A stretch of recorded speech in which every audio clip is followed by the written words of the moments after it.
Bueno, y seguro que muchos ya lo han sacado, lo están sacando, los trajes regionales con los que van a participar en las próximas ofrendas, en la de flores y en la de frutos, ¿verdad? Bueno, pues de indumentaria aragonesa vamos a hablar con nuestra compañera, con Mercedes Penacho, que nos está esperando porque hay un museo no muy conocido que está dedicado precisamente a la indumentaria aragonesa. Mercedes, buenas tardes. Hola, ¿qué tal? Buenas tardes.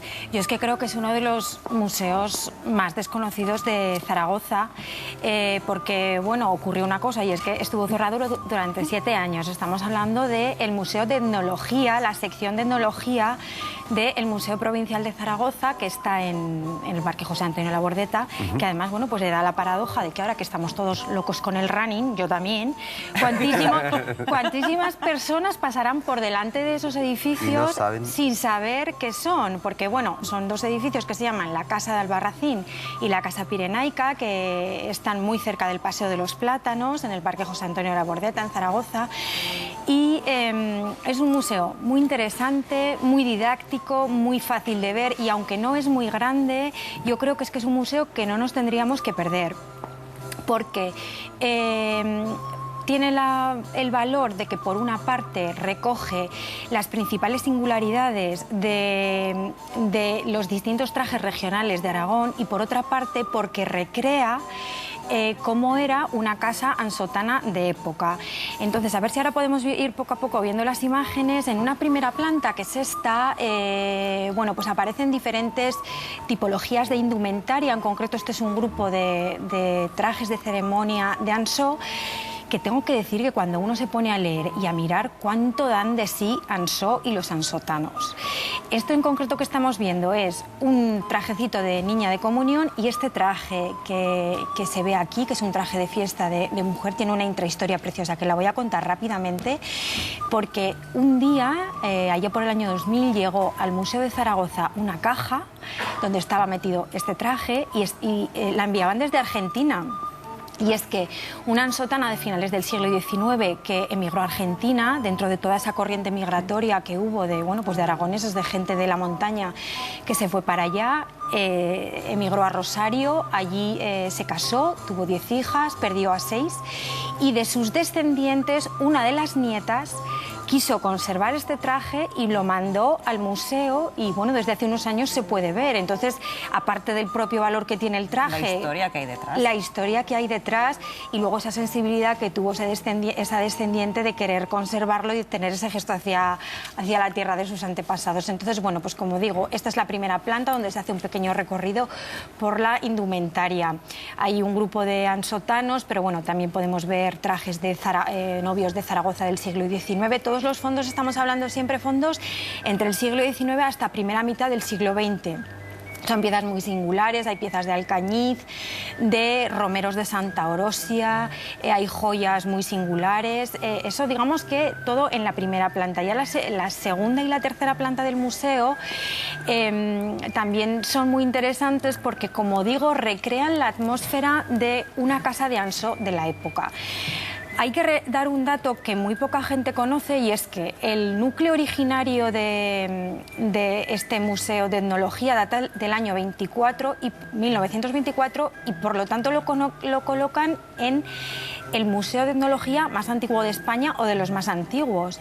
Vale. Originariamente se habilitó en la sede central del Museo Provincial de Zaragoza, la sede que todos conocemos de la Plaza de los Sitios, pero con el tiempo se llevó a esta Casa Pirenaica que ahora podemos ver en el Parque José Antonio Labordeta. Ahí vemos alcobas, bueno, pues con los calentadores. Es todo mobiliario de finales del siglo XIX y principios del XX. Una curiosidad, los maniquíes que vemos son réplicas de familiares de la familia Cativiela, que es una familia tradicional de Ansó que originariamente fueron quienes promovieron esta casa ansotana.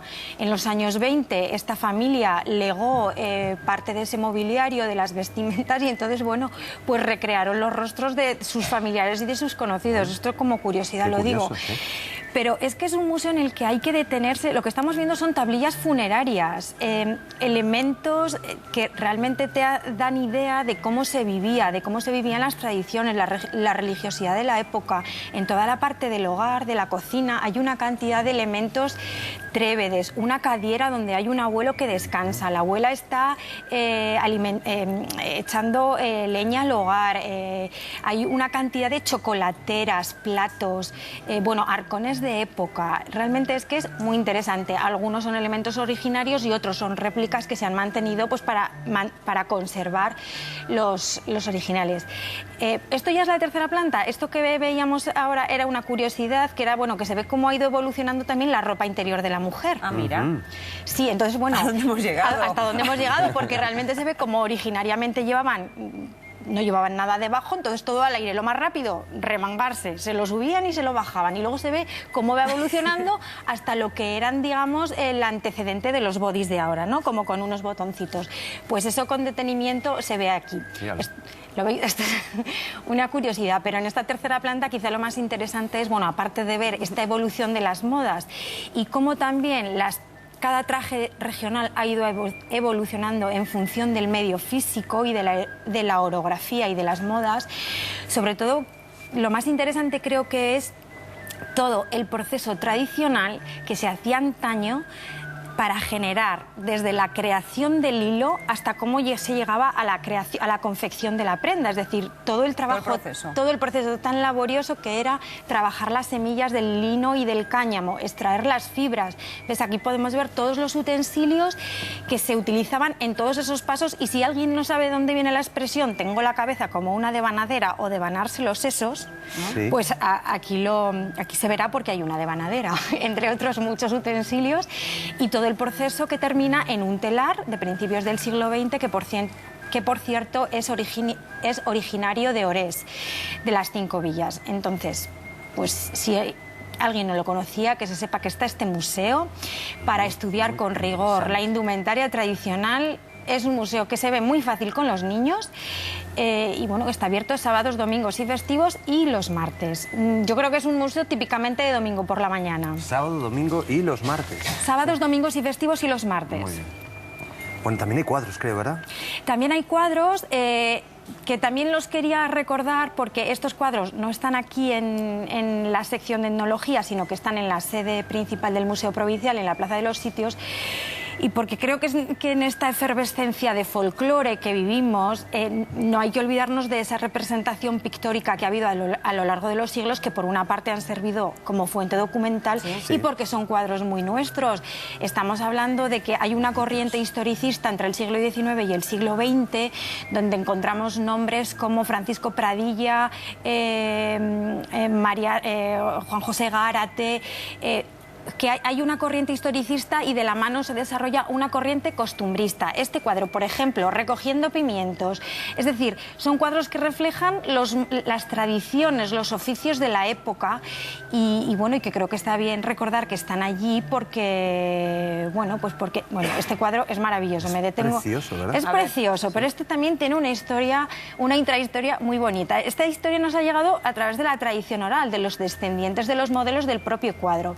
Este cuadro es de Juan José Gárate, de Albalate del Arzobispo, en Teruel, y las propias colinas, el río, el puente, es un escenario de Albalate del Arzobispo. Es un cuadro interesante primero por la belleza del paisaje en sí, por el tratamiento de la luz, y luego porque se supone, el cuadro se titula Copla alusiva, se supone que la pareja de novios va paseando, esto es algo así como más o menos la versión que nos llega, la pareja de novios va paseando y entonces en ese momento los 3 mozos que están ahí sentados están cantando, pero le están cantando a ella y le deben de estar cantando una copla alusiva que debe decir algo así como: me distes calabazas, pero no presumas tanto, que ahí sí dijera todo lo que yo sé de ti, porque por lo visto la moza, pues tiempo antes había festejado con alguno de ellos, que se presupone que es el de la la guitarra. Entonces, si os fijáis que hay que detenerse en todos los detalles del cuadro, la chica se lleva la mano a la mejilla así un poco como que se sonroja. Azorada. No contéis eso. Como azorada, y luego, bueno, el otro que pasa ahí más chulo que un 8. Como diciendo, al final la tengo sí, yo. que al final, según la historia que a mí me han contado, Mira cómo saca pechos. que a mí me han contado, se casaron, es decir, fueron pareja en la realidad, y me dicen en el Museo Provincial que los descendientes del cuadro que de vez en cuando... Esto es un poco como Patata, Es que el os programa, pero os sobre un cuento muchos cuadro. cotilleos yo, ¿eh? Creo que está muy bien. Os cuento muy muchos bien. cotilleos, Hombre, pero no sí. de la Jet Set de Madrid, de la gente de aquí. Pues que es lo que Y de nos, hace lo que tiempo, nos además. interesa a nosotros. Mercedes Penacho, muchísimas gracias por haber estado con nosotros. Un placer. Seguiremos cotillando más. Disfruta de las fiestas del Pilar. Vosotros también. ¿Vale?